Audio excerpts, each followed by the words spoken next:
আমাদের গুর্দা মেটে এটাই হবে।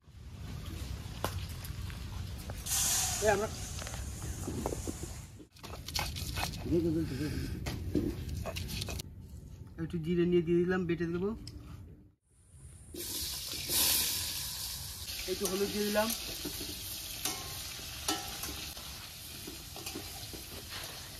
এবার আলুটা আমাদের ভাজা হয়ে গেল, আলুটা তুলে নেবো। এবার দিয়ে দেবো পেঁয়াজ,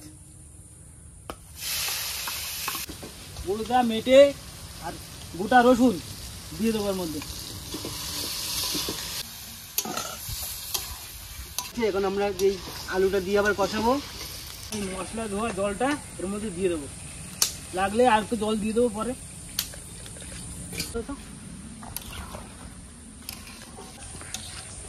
এই আধা ঘন্টার মতো লাগবে তরকারিটা হতে, তার মধ্যে আমরা চান দান করে আসি।